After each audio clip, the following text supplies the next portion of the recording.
Alright, today we're talking about Andrew Warner, founder of Mixergy, one of the best, I would say, entrepreneur and startup podcasts there is. Been around for a long time, and today we're going to be breaking down all the different revenue streams that he has developed over the years and also how he got there. So that one day when we succeeded, I could say, look at the list of all the people who missed out. So number one thing is podcasting. He started at a great time when it wasn't as competitive. Now that's an advantage that is, you can't really duplicate that. Time moves on. There's always opportunity. You just need to take those opportunities. Now two, really focusing on high quality guests and keeping consistent to a niche. So this is really important because what he did was he found that there were a bunch of people who were extremely influential in the startup space or in the entrepreneurship world. Here's my interview with Gary Vaynerchuk. Take me back to February 2006 when you decided to launch Wine Library TV. And he made sure to align himself and his podcast with those people. So getting them on as guests, featuring their content, talking about their strategies, talking about their businesses. And that created a kind of cross-pollination between their audience and his audience. And that's how he was able to attract more listeners and more people to Mixergy. Now on top of that, he started a Facebook group. So once he had a core audience of listeners, he then started thinking about, okay, so how can I turn these people into something more than just listeners, of how to create a members only area or access point. So starting a Facebook group was one of the starting points. Then he developed a website which now houses all of his amazing content, whether it's podcasts, courses, assets, all those different types of things. He makes most of his money through that premium membership, and it looks like an amazing value add. He also goes through and offers old content as lead bait.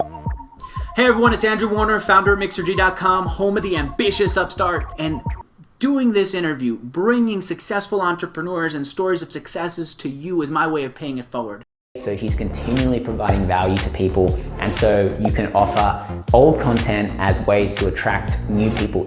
You can offer old content as ways to attract new people. So really think about how you can copy some of these strategies, build an amazing audience, leverage people in that niche to build authority, really stick to providing value for as long as possible, and then monetizing with memberships, because memberships are an amazing way to build a great audience that are willing to pay time and time again for your content or for just being a part of your group, because being part of the group also allows you to add extra value to people by adding connections and letting people hang out with people similar to themselves or even people who are better than them. Now, a few of the other ways that Mixergy has been able to monetize is creating advertising within their podcast. This interview is sponsored by two companies that I'll tell you more about later.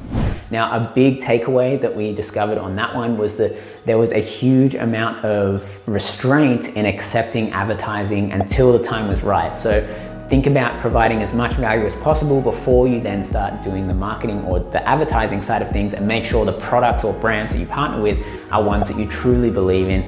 The other thing is affiliate marketing. So this is a great strategy if you have a course, a podcast, or just a blog in general. If you are putting in a huge amount of effort in doing reviews or giving advice or teaching courses or doing comparisons between products, affiliate marketing is a great way to get paid for that time. There is no extra payment for the person buying the product. All that happens is you get a commission back from Amazon or Walmart or wherever you're signed up to as an affiliate, and you get a small little percentage of that. So think about how you can take some of those learnings to build your own course, to start your own podcast. You feel their love for what you built, and you want to build something that they're going to love even more, and that give and take is so much fun. I understand the challenge of it, but it's so worth learning to do. Check out the blog post or the founder story case study. There is so much value in there. There's a lot of examples. There's a lot you can learn from it and a lot you can apply to your own business, whether it's a podcast, a course, or a membership site. Check out Hyaks if you are looking to build any of those things. We can definitely help you out there, and have an amazing day.